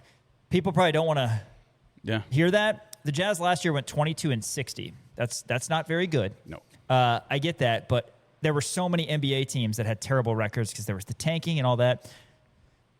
The Jazz acquired Jaren Jackson Jr., who is a fantastic NBA player. Yeah. I mean, this is a dude who can stretch it. He's going to be a 3-and-D type player, but also he can put it down. He can get to the basket. He got injured, what was it, like immediately after the trade? Yeah. Which wasn't that big of a deal because the Jazz were going nowhere fast, but still, he is a fantastic player. You look at what Jaren Jackson Jr. did, 19.5 points per game, nearly 6 rebounds. He shot 36% from 3, 48% from the field. And like I said, he's a very good defensive player as well. Then you have Lauri Markkanen, who isn't going to average 27 points a game this upcoming season because Peterson's going to be on the team, but he averaged 27 points a game. Shout out to Pekka Markkanen, by the way, former Jayhawk great, his dad. 2 assists per game for Lauri. Hold on, time out. What? Pekka Markkanen. How did I not know this? I don't know. Was it in the 80s? I don't know. Probably. Sounds right. Yes, 80s. P-E-K-A? P-E-K-K-A. I'll let you have a moment here to. This is great. That's news to me. Pekka Markkanen. Are you kidding me? I want to say he only played 1 year with KU. 89 to 90. Yeah. Okay. Wow. That's So wild. there you go, late 80s, the 89-90 team. Pekka Markkanen. What? Yeah. So Laurie, who's a all-star caliber player, and again, I think Darryn Jackson Jr. is as well. 27-7 for Markkanen. Also shot 36% from three. Okay defender as well, but somebody who's going to be able to stretch it. I really like those two players. Ace Bailey, a guy who really came on the back half of the season as well, is on this roster. You mentioned George, who's kind of your wing three-ball shooter. Plus, they've got other nice pieces. And Isaiah Collier, he would move in, of course, to a backup point guard role. They've got Bryce Sensabaugh, who's a solid depth piece as well. Cody Williams is a young guy out of Colorado who's going to be good. And then Yusef Nurkic, who's a veteran, but he is a solid player as well, who averaged a double-double last year. I really like this roster, and that's not even counting Sviatoslav Mikhailu. I think this is a team that should immediately, with the addition of Peterson, be hovering around 500 right away. Yeah. 41-41. And 500 in the NBA means you're probably going to the playoffs, or you're at least in the play-in conversation. Yeah. That would be an improvement of 19 games, but I think Peterson is the perfect fit for him. And again, the writing was on the wall that the Wizards were going to take DeBonsa when they signed Trae Young to that big deal. I think this is a great fit for DP. I think that, again, he's going to have an opportunity. Yeah, there's going to be some growing pains, but when you have legitimate NBA talent in Darryn Jackson Jr. and Lauri Markkanen, this is a team that's going to make a lot of noise, and they're not going to be far away from competing, I think, in a big way, which I know it's the Utah Jazz. They've been terrible our entire life, going back to Stockton and Malone. But George is 22. Williams is 21. Collier's 21. Jackson's 26. Bailey's 19. Markkanen is more of a veteran at 29. They have Walker Kessler as well. He's only 24. Yeah. And then Peterson's coming in at 19. I really like this fit, and I really like this team. I'll be a Jazz fan, I think, for the foreseeable future because I really like it. Yeah. Now, the purple doesn't deter you? Purple does not deter. Okay. Only because I really like the blue. The logo. I like how it looks. Okay, I like the fact that they've totally pivoted away from those black and yellow jerseys. Do you remember that? That was like the the Udoka Azubuike era where it just it was just absolutely disgusting, and it was in weird Arial font and didn't have a logo anywhere, and now they've they took essentially the vintage logo but kind of modernized it to where now they have the best jerseys, I think, in the NBA. And that's not even biasly. I thought that probably even before I knew that they were going to be taking DP. So I love this. And again, you talk about all the young talent that they have, right? With Ace Bailey, with Darryn Jackson, you go all the way down. Cody Williams is nice. Walker Kessler. I mean, all these guys are so young. Keontae George is only 22, right? But Darryn, to me, is going to be I think that he's the piece that they were missing, right? I think that's not crazy to say that he was exactly what they needed at exactly the right time where, you have all of your pieces together. You have a very good front court. You have Darryn Jackson, who's going to be healthy this upcoming year. Now, my question to you is and I'm deciding to be optimistic about this, just because of the fact that I think it was just this weird, kind of one-off, kind of strange thing. Do you think that Darryn is going to be able to maintain his health throughout the entirety? I guess I'll set a line. I'll set a line right now. Over under 65 games played for Darryn Peterson this year. Over. You think so? I think Isn't that the number two to qualify for? Yes, that's awards? why I kind of was around there. Yeah, no, I think he'll play. Everything we've heard is that he has been doing better. And remember, the last month and a half of the season, he pretty much played normal minutes every game. Yeah. So it seems like he's trending in the right direction. And hopefully that's the case because, again, this seems like a really fun Jazz team if the pieces all come together and guys are able to stay healthy. But, yeah, Peterson goes to the Jazz. And, of course, we'll probably expand a little bit later this week on the other Jayhawks who were added to NBA Summer League rosters, Melvin Council and Trey White, and cheer for them and wish the best for them. After this, though, it's going to be our Case of the Monday segment. We take you around the world of sports. That's next on Rock Chalk Sports, ESPN Kansas City, KansasNation.com. Custom Lawn and Landscape partners of us here at Kansas Nation. Spring and summer are made for backyard fun. If you're like me and you've got kids outside running through the grass, family cookouts lasting past sunset. Make sure you take care of your lawn because nothing ruins time outside faster than fleas, ticks, and chiggers. That's why families trust Custom Lawn and Landscape to keep their lawns beautiful and protected all season long. They've got a home insect control program that helps defend your yard from pesky bugs so your pets and loved ones can enjoy the outdoors more comfortably and safely. Right now, when you sign up for the season, your first application is absolutely free. What? Again, first application absolutely free. A simple way to take back your backyard this spring and summer. Custom Lawn and Landscape, helping you love your lawn without the bugs. Case of the Mondays segment. Who's kicking us off today, Dan? Yeah, I wanted to start off here. This is one of the most insane stories. I mean, this is stuff you'll hear about for like years to come. So apparently, somebody in the Los Angeles area donated what seemed to be a old piece of, Lakers uniform. It was actually a shooting shirt. On the back of it, it said Chamberlain, right? Not entirely sure if it was like a replica or whatever it may be. They wound up donating a warm-up jacket that was worn by Wilt Chamberlain back in I got to find out. Quite the donation. 1972, 1973. So this is actually the first year that the Los Angeles Lakers won an NBA Finals while they were in Los Angeles. They won a couple when they were the Minnesota Lakers. Minneapolis. But this is the first one, or Minneapolis Lakers. But this is from the year where the Los Angeles Lakers won their first ever NBA Finals. This is Wilt Chamberlain's actual game. That's insane. Or I guess like pre-game worn warm-up. Some guy just donated it to Goodwill. His name is Darryn Peterson. Darryn Peterson just, he's like, I've had this old thing forever. I'm just going to give it to Goodwill. Somebody bought it for $3. And they said, this is actually really cool, and this could potentially be something. I'm going to go ahead and go check it out. So they took it to Sotheby's, which is like the big, auction thing.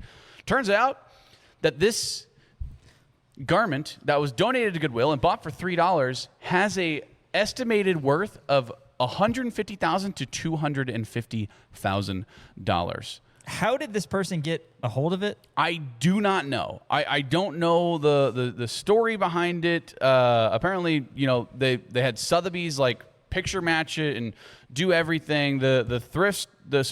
Mosier PDX. His name is Quinn.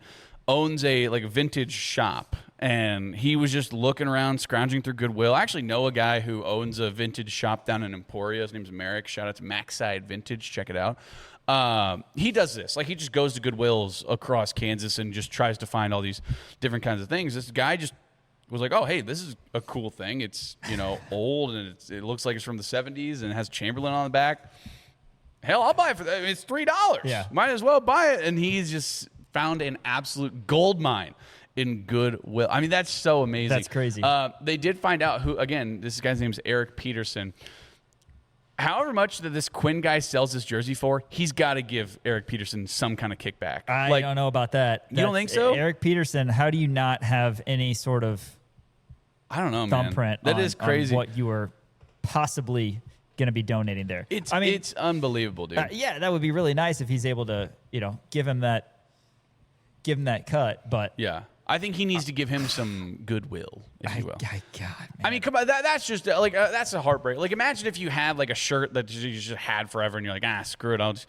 But you can't possibly do that if you don't know the name Chamberlain, even if you're not a sports fan. Maybe he thought it was maybe he just thought it was something that somebody made or whatever. And he was like, oh, well, I got this from my dad or whatever it may be. He just didn't want it anymore. I don't know, man. That's crazy. I don't think he deserves any. You don't think he deserves anything? No, I don't. Not even $1,000. Don't give it away. $1,000. You only he deserves $1,000. $50. Deserves? No. Would it be nice for the guy to give him some? Sure. Yeah, give him $50. You don't think so? All right, fair enough. Maybe not. But yeah, that's just how unbelievable. And I guess this goes back to Jerry West said in an interview a while ago that back in the day, at the end of the season, they would just throw their jerseys away. There's who wants these? Right. Who cares? There's just a regular jersey. Because sports memorabilia wasn't a big thing, I guess, back then. But now it's obviously a massive enterprise, and you have guys spending $3 million on trading cards and game-worn jerseys and all this different kind of stuff. But back then, Jerry West and Wilt Chamberlain and all these guys are like, screw it. I'll just. How awesome would that be to walk into Goodwill and find something like that? Oh my gosh, it's just unbelievable. And you would just know you're sitting on a gold mine. I know, man. It'll go on the higher end of that. I would imagine. Yeah. 150 to 250. It's gonna go. It's probably gonna be around 250. That's insane. Yeah. That's absolutely insane. Let's pull together some money and get that here in the Kansas Nation studio. Yeah. Anybody out there have an extra $250,000 to add? That's what I'm saying. No doubt about that. That would be kind of nice. Man, poor Eric Peterson. Bummer. Poor guy. Hey, case of Mondays for Brendan Sorsby. Even the Canadians, they do not want him. So according to Adam Schefter, the CFL will not allow Brendan Sorsby to play in the CFL. It says this is. Is like this permanent? I'm reading into it right now. I don't know if it's permanent or not. CFL said Friday morning that the quarterback will not be allowed to join any of its teams for the upcoming season. It said upholding the integrity of the league and ensuring fair competition are paramount to the CFL. The allegations involving Brendan Sorsby are serious and concerning. At this time, the CFL will not register a contract for him, and no team will be permitted to add him to its negotiation list. So as of right now, probably. Right? Yeah. I would say that there's no way. It does say at this time, so it could. But yeah, bummer for him, man. He can't. I would say he can't. It's catch not a break, bummer for him. No, like it's a bummer for him. I'm not saying he doesn't deserve it. But well, okay, yeah, that's fair. He deserves it, but it's also he brought it on him. So what's the play here for Sorsby? I think that he needs to start working at an Enterprise Rent-A-Car, or like he needs to get his damn degree, because that guy. If there's been one thing that I've been consistent about is a couple of things. Number one, in a world where there's no rules, there needs to be one rule, and you cannot gamble on your own team. Right. That should be a rule. And number two, the second thing that I have been very consistent on is that Brendan Sorsby should never throw a football again. I don't care if it's Thanksgiving Day and he's out there with his family. He should never be able to throw a football again, at least in a competitive aspect, right? He should never play organized football ever again. I don't care if it's the UFL or the indoor league or wherever. That should be the rule. If you gamble on your own team, you should never be allowed to play football again. I don't like that the NFL and the CFL are kind of dancing around it like, oh, we'll give him, he's not allowed to enter the supplemental draft this year. The CFL, oh, well, as of right now, he's not. No. You put your foot down. Give him a lifetime ban for all professional football. He should never be allowed to play. Completely asinine. What do you mean that's completely asinine? At no point did he gamble on games that he appeared in. He gambled on Indiana games while he was on the roster. So what's your stance on Pete Rose then? He never bet against the Reds. I think he should. I think that's fine. I think he didn't. I think he did bet against the Reds. He bet on the Reds. He bet on his own team. He never. There was nothing that he did to affect how the games were resulted. I don't care. I think that should be the rule. From what I've seen with Sorsby, he didn't bet on any games. I'm not saying he should be welcome with open arms or anything like that, but a permanent ban, he's not allowed to ever play again. Jesus, man. Well, okay, he gambled over $90,000 during his time as a college football player on professional sports, on college sports, and on Indiana football while he was there. I understand he didn't appear in any of those games, but he also had some insider information probably. I get that. Right? And there should be, yes. And to an extent, there should be. You think, I don't think he goes to rehab. I don't think completely ruining the kid's life is an answer. That should be the rule. They need to make an example out of him. I'm not saying ruin his life. He's made plenty of money in college, right? He's fine. He's not going to ruin his life. But I think that there's no reason. Also, like, he spent many, many years, 4 or 5 years, just gambling at will. He knew the rules, and he broke the rules. And he broke the laws, too. It's not even the fact that it's the NCAA rules. It's the fact that gambling was not legal in Indiana at the time. So he was going through bookies. So right? So he broke laws. My only thing with you is you saying that he needs to be permanently banned from any football-related activity for the rest of his life. You think 3 days in a rehab facility is going to fix him? At no point did I say that. I don't think that. I think that's it's too big of a risk for any NFL team to take. It's too much of a stain on him too. Imagine if he came to the Kansas City Chiefs. Would you be ecstatic about that? No.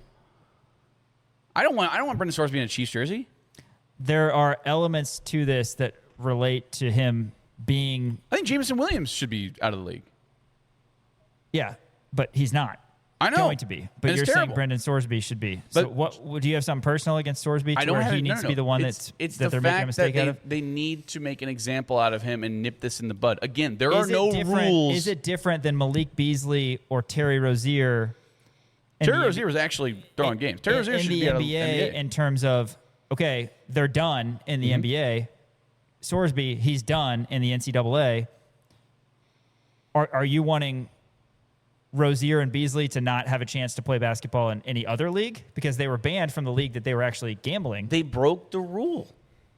They broke the highest and because of rule that, in the land. And because of that, they have been banned, just like Sorsby can't play in the NCAA. Jonte Porter's never allowed to play in the NBA again. Okay, in the NBA. But can he play professional basketball elsewhere? It's too much of a risk. A risk for who?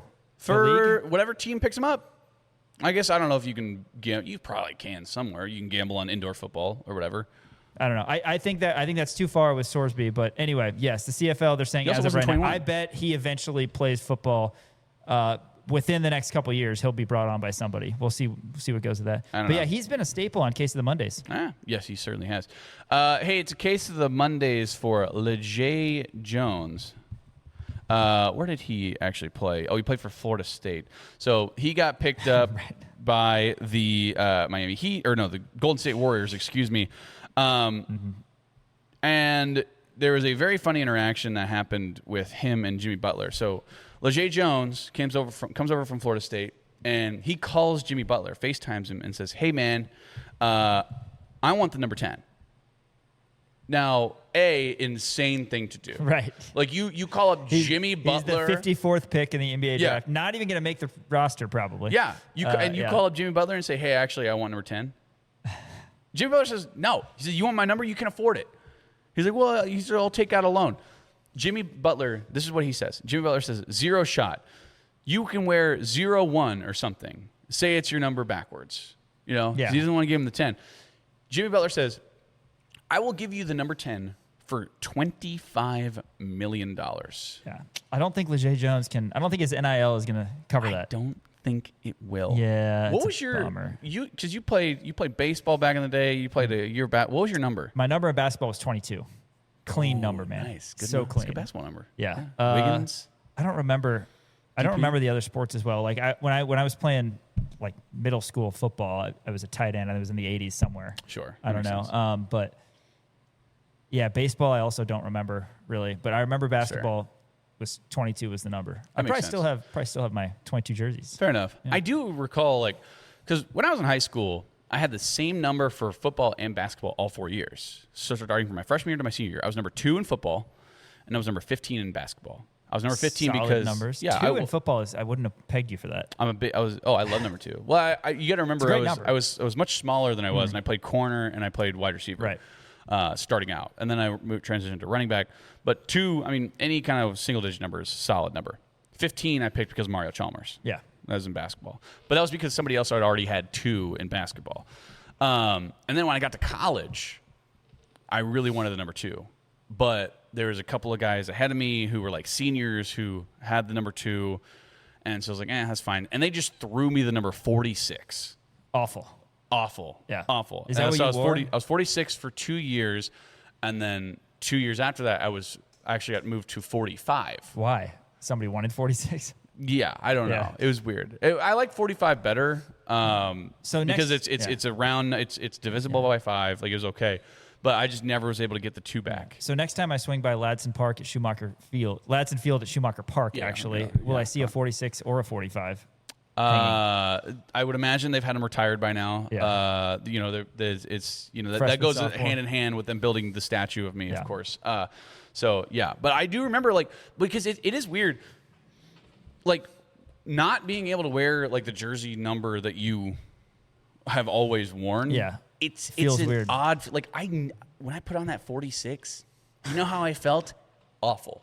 When I put on the 45, I felt awful. You're like, it was terrible. I didn't like the numbers. I don't know. It's again, if I would have been wearing number 2, Who knows? Maybe I would have been the third string tight end.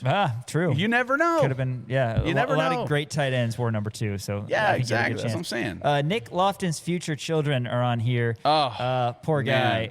Taste Poor of the Mondays guy. for Nick Lofton. The Royals, I talked about this earlier, but they lost 22-1 and then walk off 2-1. I mean, talk about kicking you while you're down. Yeah. You lose 22-1 and then you get walked off on the next day. They did win yesterday Horrible. to salvage game 3 against the White Sox, but a microcosm of season, man. Daniel Lynch the fourth. Daniel Lynch fired one About into 5 the, feet away, man. What are you doing? This is what do they always say in WWE? The midsection. That's what they always say. Oh, he takes a shot to the midsection. Yeah. That's what happened to Nick Lofton. A little blooper.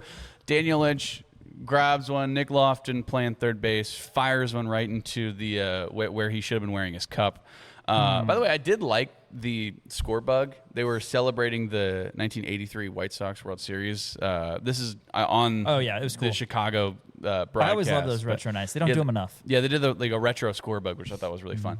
But yeah, I mean, I don't know, just a microcosm. Like watching the Royals this year just feels like you're constantly getting punched in your midsection, Your groin area. Your groin area. What do you offer in that scenario as an apology to your teammate if you're Daniel Lynch the fourth? I think you don't. A nice steak dinner? I think you immediately say A bag of ice? I think you immediately say I'm sorry, and then you don't talk to him for the next 3 innings. 6 months.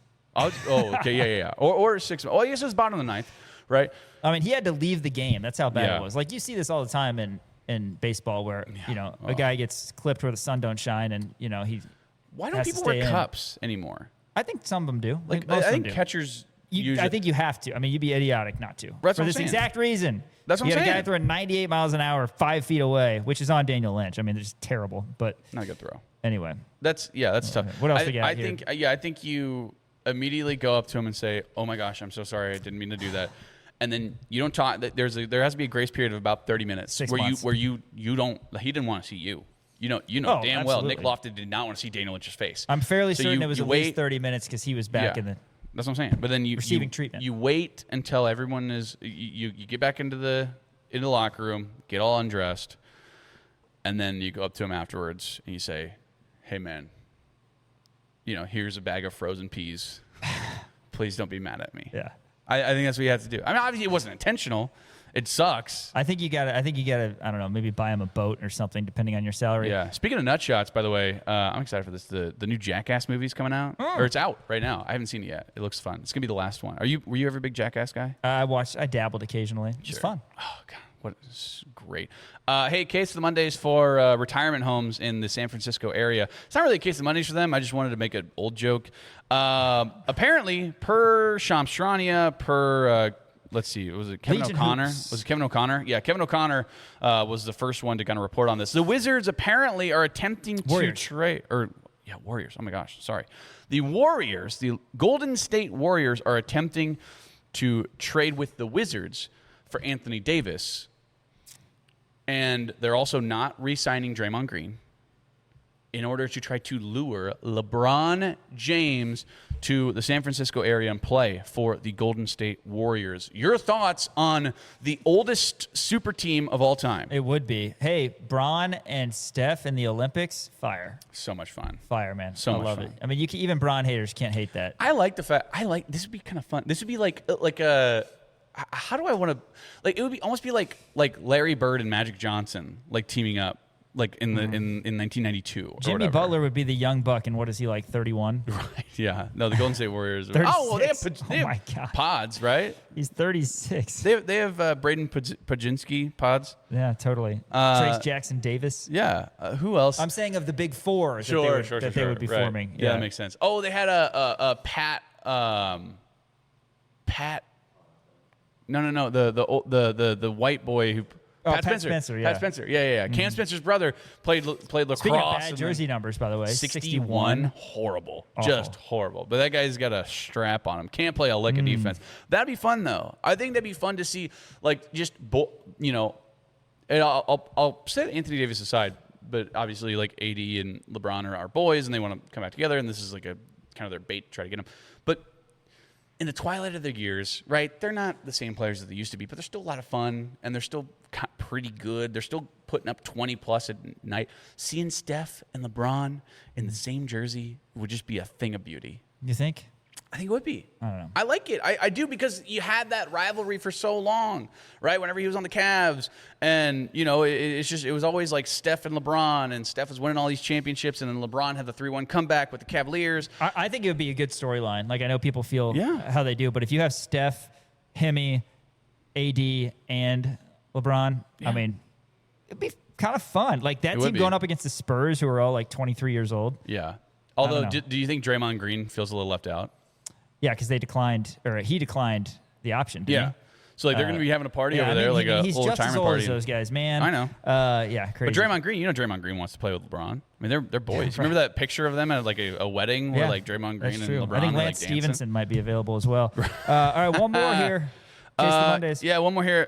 Just this is Case of Mondays for Sean, because Big 12 Media Days coming up in early July. It's sponsored by Monster. And you will not be going. Won't be going. Unless something comes about. Maybe I could find my way there. So Henry or Shreyas or Nick or anybody who goes. Are all those guys going? If all those guys are going, I'm going to be mad. I bet it's going to be like I bet Tate. Greeny will go. And Greeny will go. Swain will probably go. If you're going, make sure to bring back a couple of freebie monsters for Sean. Because because every year the Big 12 tournament, or not the Big 12 tournament, Big 12 Media Days rolls around, and you get like just a goodie bag of all. We got this hat. I know, and then I lost mine at the Big 12 tournament, which I'm not happy about. Because the Big 12 Media Days for basketball is sponsored by New Era, so we got hats. Now it's sponsored by Monster, and I know when you saw this, and when you also saw that we weren't going, you're probably very upset. Maybe something will come about, and we'll get sent out there. We'll but no, I don't have any funds. 810 sending Jack Johnson out there. They're going to be kind of our correspondents. Nice. Out there. But also, speaking of Big 12 Media Days, it came out who is going to be going to Big 12 Media Days. We didn't talk about this last week. Calvin Clements, Cam Pickett, Trey Lathan, Blake Harold, and Leroy Harris are all going to be going to Big 12 Media Days representing Kansas. I like this group of guys. I really do. I mean, you have Leroy Harris, who's probably going to be the highest sought-after guy in terms of the NFL. Cam Pickett, love that. He's going to be the veteran guy at wide receiver. Calvin Clements, really cool for him. Blake Harold appeared kind of out of nowhere last year. And then you have Trey Lathan, too. No quarterbacks. So yeah, that's a rarity. But you know what? Indication. No indication. I have a question for you. Maybe we can talk about this, but maybe just a real quick thing. Your thoughts on Cole Ballard being ranked 70 in EA College Football, and then Isaiah Marshall and Chase Jenkins both being at 74? Yeah, BS. It's ridiculous. Okay. You think Cole Ballard should be ahead of them? I mean, I think Cole Ballard being 70 is crazy. I mean, I understand he hasn't played a lot of football, but when he's played, he's done well. Neither has Isaiah Marshall. Is insane. Yeah, I don't know. I get it. Too. Luckily, they can update does the that rosters. tell you? I mean, are you? That doesn't tell me anything. Are you? No, I'm saying, are you tipping your hand? Or do you think Cole Ballard's going to be a starter? I still don't know. I can't decide. And this has been the most that I don't make like a firm decision ever. I cannot decide who I think is going to start. Sure. Who do you want to start? At some point, I will. I'll make a prediction down the line. Who do you want to start? I don't know. You don't know. I don't know. We have a coin. Do you want to flip it? It might get to that. If we get closer to the Long Island game, it might get to that. But I got some time to decide on my official who I think that's going to be. But yeah, it's going to be fun here tracking KU football. And we are going to talk more KU football after this to close down Rock Chalk Sports positional group breakdown. We asked Nick a little bit about this earlier, but we're talking special teams. Rock Chalk Sports rolls on after this. ESPN Kansas City, KansasNation.com. Joslin's Jewelry, partners of us here at Kansas Nation. Gary Joslin and the entire Joslin family, proud to have earned the trust of 3 generations of customers. Joslin's customers go back to Joslin's again and again because of the fantastic customer service. They also refer their family and friends because of that. The jeweler that you will recommend to your family and friends, that is the reputation they've got over at Joslin's. Again, great prices as well. A lot of times customers will go in and they're quoted $400 to fix a ring elsewhere. Joslin's can fix that same ring for $200. That's just an example of the many things that they bring to the table over there. 95th and Antioch, right in front of the big grocery store. Joslin's Jewelry. For the best that's yet to come. You will recommend them to your friends and family. All right, let's close things down today talking KU football positional group. It is special teams, of course. Later this week, we've got a lot of content. We're going to dive deeper into the basketball tournament, NBA draft reaction a week later, talk a little more Trey White, Melvin Council. We're going to talk EA player rankings, as I haven't had a chance to dive into that quite yet after last week. But right now, let's close down our KU football positional group breakdown with special teams, Daniel. Yeah, I'll start off with the actual specialists. So as of right now, kind of the way that it's shaping up, you have Martin Connington as your starting kicker, presumably, because he transfers over from Michigan State and had some really nice stats last year. 75% on field goals, went 12 for 16, but was rock solid, sort of in the middle tier. Went 0 for 1 on 40 plus, and then 1 for 3 on 50 plus. His longest was actually a 50-yarder. So you like to see that. Only missed one extra point this past year, 27 for 28. But yeah, a really nice kicker. It's going to be big shoes to fill in terms of that. Also got Matthew Gill coming over from Australia. Again, kind of tapping that pipeline of Aussie kickers. And then, wanted to talk about just some of the return guys. So as of right now, really the three guys I'm looking at are Dylan Edwards, Tate Nagy, and Keaton Quebec. Keaton Quebec, for what it's worth, he had 3 attempted punt returns last year for 18 yards, nothing too crazy. He also had 1 kickoff return for 28 yards, which is pretty good if you're a kickoff guy. But again, we'll see if he takes maybe a larger role in terms of that. Dylan Edwards has the best return stats out of really anybody. 2 years ago at K-State, he had 10 attempts at a punt return for 140 yards. He also had a touchdown for 71 yards. Really impressive stuff by Dylan Edwards. Also 16 kickoff return attempts for 298 yards. Again, really, really cool stuff. Last year, only had 1 attempt at a punt return and 0 attempts at a kickoff return. Didn't play a lot just because due to injuries. And then you have Tate Nagy, who's coming back. 17 attempts at a punt return last year for 116 yards. And you remember how feisty he was, laterally quick he was. And you don't see that out of a freshman, that kind of cockiness, arrogance that you see of a guy who's coming in there as a true freshman and making guys miss. It was a lot of fun to see. Also 3 attempts at a kickoff return for 57 yards, at a 34-yarder in there as well. So those are really the returners you have coming back who are going to be sort of the threats, because you're losing Emmanuel Henderson. Yeah, where do you think Edwards slides in terms of, load share, I guess, for special teams? Because the first thing that Kotelnicki talked about regarding the addition of Edwards was the fact that he can affect the game in a lot of different ways. And you got to think Coach O is going to want to tap into his talent as well. So do you see him as a punt returner? Do you see him as a kick returner? Do you see him only back there 20% of the time, or is he going to be a guy that is heavily relied upon? I can see him being the primary kick guy. I can see Tate Nagy, planting his flag and hey, I'm the punt return guy. I was there last year. This is my job, right? So I think Tate Nagy is going to be that number 1 guy in terms of the punt return. In terms of kick return, I can see it being Keaton Quebec and Dylan Edwards, and if Dylan Edwards is playing a lot, getting a lot of snaps, then you can kind of rotate in Tate Nagy if you ever need him to. But Dylan Edwards has such tremendous straight line speed that it's so hard to keep him off the field in that aspect. Now, again, you want to keep him healthy, so then that comes of in terms of playing time, in terms of keeping him healthy, keeping him off the field, those kinds of things. We'll see how that kind of shakes out. But I like this return group. Coming up on 2 months before the kickoff of Kansas and Long Island. I can't wait for it. Hey, big shout out to Elijah Schmidt, assisted today by Trey Myers and Tyler Brewer behind the camera. For Dan Courtwright, Sean Kellerman saying we'll catch you tomorrow from 4 to 6. Thanks to everybody who has been watching live, Facebook, live on YouTube, live on KansasNation.com, and listening on ESPN Kansas City. Rock Chalk Sports. We'll catch you tomorrow. See you later.